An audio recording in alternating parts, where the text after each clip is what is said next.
56 డిబేట్లో పాల్గొన్నా. First time MP. Okay. And 11 private members bills ప్రవేశపెట్టిన. నేను కర్మయోగిని. I do 100% or I don't do. Okay. National commission for backward class అనేది బీసీలకు సంబంధించి రాజ్యాంగ హోదా 23 ఏళ్ల నుంచి పెండింగ్ ఉంటుంది. మరి మీరు ఏం చేయలేదు కదా సార్? మీరు ఒక బీసీ ఎంపీగా ఉండి బీసీల కోసం ఏం చేసిండ్రు? ఇదే కదా చేసేది, ఇంకేం చేయాలి? ఇదంతా మీ నాది ఆస్తి పని చేయాలి. నా దగ్గర ఉన్నది ఎంత, నేను ఆపరేషన్ చేస్తాను, సంపాదిస్తా, పోయి అక్కడ ఖర్చు పెడతా. ఎక్కడ ఖర్చు పెడతారు? పార్లమెంట్లో. అంతే కదా. ఇప్పుడు చాలా మందికి తెలియదు ఒక రాజకీయ నాయకుడికి ఎంత ఖర్చు ఉంటుందో.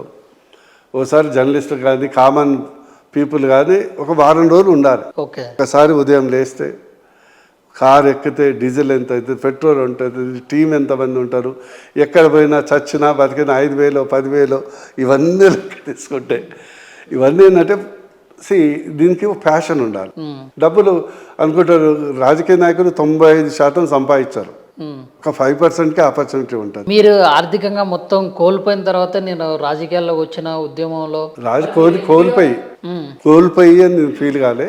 కోల్పోయినా కూడా రాజకీయాలకు వచ్చాను, ఉద్యమకాలకు వచ్చాను, బై ఇంట్రెస్ట్ వచ్చాను. నేను ఎప్పుడు నెగిటివ్ మాట్లాడను. మీరు రాజకీయాల్లోకి వచ్చిన తర్వాత ఎంత సంపాదించారంటే? -100 crores, 100 కోట్లు ఆస్తులు అమ్ముకున్నా. ఆస్తులు అమ్ముకున్నారా? ఎక్కడ అమ్ముకున్నారు? ఇక మాకు ఉన్నది ఏముంది, యాజ్ అ డాక్టర్ సంపాదించింది ల్యాండ్లో ఇన్వెస్ట్ చేసినాము. ల్యాండ్స్ ఎలక్షన్స్, ఇప్పుడు ఎలక్షన్ వస్తాయి కదా, ఓ 10-15 ఎకరాలు ఉన్నది అమ్ముకోవటం. ఇంట్లో వాళ్ళు ఏడుస్తుంటారు మమ్మల్ని రోడ్లో పెడతామని.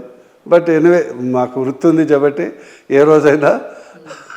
రాజకీయ నాయకులు అందరూ భలే ఇయ్యే చిలకమ్మ కవర్లు చెబుతారేం సార్? నాకు అర్థం కాదు. అందరూ నువ్వు తీసుకోరాదు సార్. మీరు బీఆర్ఎస్లో కూడా ఎంపీ ఉన్నారు. బీఆర్ఎస్లో దోచుకున్నారు మొత్తం, ఒక రాక్షసుడు వచ్చి మొత్తం బీఆర్ఎస్ సొమ్ము మొత్తం తీసుకుపోయిండు అన్నట్లు కొన్నిసార్లు మీరే మాట్లాడినటువంటి సిచ్యువేషన్లు ఉన్నాయి. మీరు అప్పుడు బీఆర్ఎస్ టైంలో ఎంపీగా ఉన్నారు, మీరేం సంపాదించలేదంటే ఎట్లా నమ్మాలా? ప్రజలను అడుగు తెలుస్తుంది. ప్రజలకేం తెలుస్తుంది సార్? ప్రజలకి తెలుస్తుంది కదా. ఇప్పుడు ఎవరట ప్రజలు చాలా తెలివైన వాళ్ళు. ఇప్పుడు మీరు తెచ్చిన 9,000 కోట్లలో ఒక 10 కోట్లు, ఒక 20 కోట్లు అట్లా కూడా సైడ్ చేసుకోలేదు. చిన్న అమౌంట్, చాలా చిన్న అమౌంట్. చిన్న అమౌంట్ కాదు, చిల్లి గవ కూడా. నాది ఆ మెంటాలిటీ కాదు. మనం కర్మయోగి చేస్తాం. నేను ప్రొఫెషనల్ డాక్టర్ని. ఈ రోజు కూడా పోయి హాస్పిటల్లో కూర్చుంటే నేను అన్ని సంపాదించుకోగలను, నాకు ఆ ధైర్యం ఉంది. So I don't care. నేను సంపాదన కావాలంటే హాస్పిటల్లో కూర్చుంటే వస్తాయి కదా, ఇక్కడ పోయి ఆడుకోవటం ఎందుకు? నేను నిజంగా సంపాదించాలంటే మార్నింగ్ టు ఆఫ్టర్నూన్ ఒక 6 hours కంటిన్యూస్ హాస్పిటల్లో కూర్చుంటే ప్రజలకు, పేషెంట్లకు ఇంకా నమ్మకం ఉంది నా మీద. రోజు 2 ఆపరేషన్ చేసుకుంటే 1,00,000 వస్తాయి కదా ఒక్క రోజుకు. ఈ రోజు కూడా వస్తాయి, నాకేం ప్రాబ్లం లేదు. అంటే ఈ రోజు టైం వేస్ట్ అవుతుంది అంటారు మీరు? మాది నేను టైం వేస్ట్ కదండి, బై చాయిస్ వచ్చాను కదా. అర్థం చేసుకో మీరు. 95% ఆఫ్ ద పొలిటీషియన్స్ ప్యాషన్, ఇది ఒక అడిక్షన్. నీకు చెప్తున్నా కదా. ఎట్లయితే డాక్టర్కు కొందరు సంపాదన ఉంటుంది, కొందరికి చుట్టూ పేషెంట్లు ఉండాలి, పిచ్చిలేస్తుంది. అట్లనే పొలిటీషియన్ కూడా ఏదో పని ఉండాలి. మీరు అనుకుంటారు 5% కూడా సంపాదించారు. అందరూ ఆస్తులు అమ్ముకొని పెట్టేటోళ్ళు మ్యాక్సిమం ఉంటారు. కొన్నిసార్లు ఇప్పుడు మీరు అన్నారు బీఆర్ఎస్లో, నేను గతంలో రాజకీయ పార్టీలో 5-6 సార్లు ఎంపీ ఉన్నోళ్ళు, ఎమ్మెల్యేలు ఉన్నోళ్ళు కూడా ఒక ఫామ్ హౌస్ కట్టుకోవాలి, తెలుసు కదా. మరి గతంలో ఉన్నటువంటి మన టీఆర్ఎస్లో ఉన్నప్పుడు ఫస్ట్ టైం ఎమ్మెల్యే అసలు స్కూటర్ కూడా లేని వాళ్ళు పెద్ద పెద్ద ప్యాలెస్లు ఇవన్నీ కట్టుకున్నాను. ఆ లిస్ట్ లో మీరు కూడా ఉన్నారా? నేను ఆ లిస్ట్ నేను లేదు కదా. అక్కడ ఏమైంది, లేనోడు ఉన్నోడు అయిండు, ఉన్నోడు లేనోడు అయిండు. సింపుల్. మీ రాజకీయ సిద్ధాంతం ఏంటి సార్ అసలు? నాదొక్కటే నాగేష్, అంటే చిన్నప్పటి నుంచి నాకు ఒక్కటే, అందరూ బాగుండాలి. That is my simple pillar. మంచి ఇల్లు ఉండాలి, మంచి భోజనం ఉండాలి, పిల్లలు మంచి చదువు ఉండాలి, మంచి ఇల్లు, ఇంటి ముందర కారు ఉండాలి.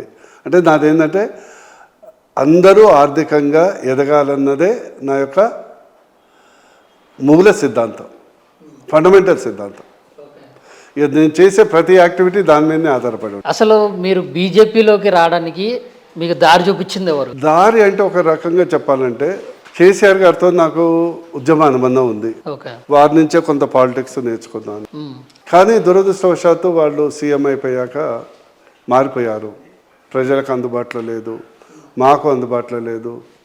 సమస్యలు చెప్పుకుందామంటే వినే ఓపిక కానీ అవకాశం వారికి లేదు, ఇవ్వటం కానీ లేదు. ఓకే. అలాంటప్పుడు ఒక మళ్ళీ ఎంపీ, నా ఎంపీ అయితే మళ్ళీ ఖాయమే, అది ప్రాబ్లం లేదు. ఒక ఎంపీ సీట్ కొరకు లైఫ్ ఏముంది, నేను బూర్నర్ సాయి గౌడ్, నేను అంతరాత్మని అడిగిన ఏముంది, నువ్వు ఎంపీ అయితేంది ఎంపీ కాకపోతేంది, రేపు పోయినాక ఏం చేస్తారు, మాజీ ఎంపీ బూర్నర్ సాయి గౌడ్ పోయిండని పేపర్లు వేస్తారు, అంతే కదా. అంతే. ఒకసారి 2 సార్లు 3 సార్లు ఎందుకు, బతికిన రోజులు ప్రజలకు ఏదన్నా చెయ్యాలి కదా అనే ఉద్దేశం. అక్కడ ఏం చేయలేను, చేయడానికి మరి కేసీఆర్ గారు అవకాశం ఏమి ఇవ్వట్లేరు, కనీసం చెప్పడానికి అవకాశం ఇవ్వట్లేదు. నేను ఎంపీగా ఉన్నప్పుడు వీళ్ళందరూ సహకరించారు. ఎయిమ్స్ అంతా కేంద్ర ప్రభుత్వం నుంచి తెచ్చారు కదా. అప్పుడు నేను ఎప్పుడు టీఆర్ఎస్ ఎంపీ అని చూడలేదు. మరి డాక్టర్ హర్షవర్ధన్ గారు కానీ, నడ్డా గారు కానీ, గడ్కరీ గారు కానీ, జావేద్కర్ గారు కానీ, మోడీ గారు కానీ, వీళ్ళందరూ డెవలప్మెంట్ వర్కులు సహకరించారన్న కృతజ్ఞతతో వెళ్ళాను. బట్ ఓన్లీ వన్ థింగ్ ఏంటంటే, ప్రాబబ్లీ బీజేపీ వస్తే అక్కడ కేంద్రంలో ఎట్లా బీజేపీ ఉంది, రాష్ట్రంలో ఇంకా డెవలప్మెంట్ బాగా అవుతుంది అనే ఉద్దేశంతో రావడం జరిగింది, కానీ అదర్వైజ్ నథింగ్. అంతేనా, లేకుంటే బీజేపీ మన బీఆర్ఎస్ వాళ్ళు ఎల్లగొడితే వచ్చారా? బీఆర్ఎస్ ఎల్లగొట్టడం ఏమంటే, నేను చెప్పి వచ్చినా కదా. చెప్పి వచ్చారా? వచ్చాను. ఎట్లా చెప్పారు అసలు మీరు? కేసీఆర్ అంటే కొన్నిసార్లు మీరు మాట్లాడింది ఏంటంటే, నాకు అసలు కేసీఆర్ని కలవడానికే అవకాశం దొరుకుతలేదు, నేను కుటుంబ సభ్యులు చెప్పే వచ్చాను, అలాంటి సందర్భంలో చెప్పే వచ్చాను కదా. నేను పోవటానికి కారణాలు ఇదని పెద్ద లెటర్ రాసిన కదా, అది సంచలనం కాలే ఇంటర్నేషనల్గా. అవునవును. చాలా మంది ఏడ్చారు. అంటే నేను నా గురించి పెద్దగా చెప్పట్లే, నేను ఏదైనా కూడా మనసుతో పనిచేస్తాను. నా ప్రాబ్లం ఏంటంటే, I don't work with the brain, I work with the heart. అది యాజ్ అ పొలిటీషియన్ తప్పేమో, నేను ఏంటంటే కొంచెం సెంటిమెంట్గా పనిచేస్తా. నేను మనసుతో రాశాను ఆ లెటర్. సార్ మీరంటే గౌరవం, కానీ మీరు చేస్తుంది తప్పు, ఇట్లా చేయటం తప్పు, ఇంది కారణం వీడుతున్నాం, మీ మీద గౌరవం ఉంది అయినా కూడా వీడుతున్నాం. మరి సంచలనమైంది, చాలామంది ఏడ్చుకుంటూ ఫోన్ చేశారు.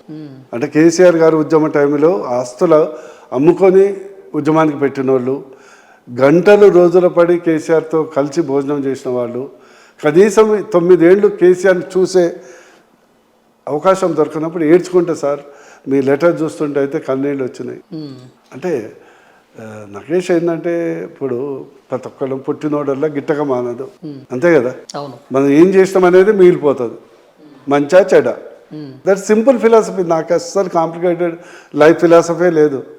I'm comfortable in everything. మీకు బీఆర్ఎస్ పార్టీలో ఒక అవమానం జరిగిందంటే ఏం సార్ అది?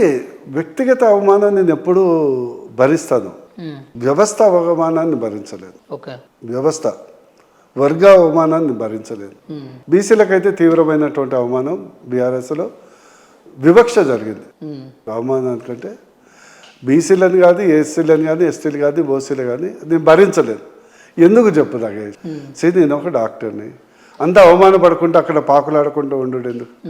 ఆత్మగౌరవం లేని దగ్గర, గౌరవం లేని దగ్గర come out. Life is not only that.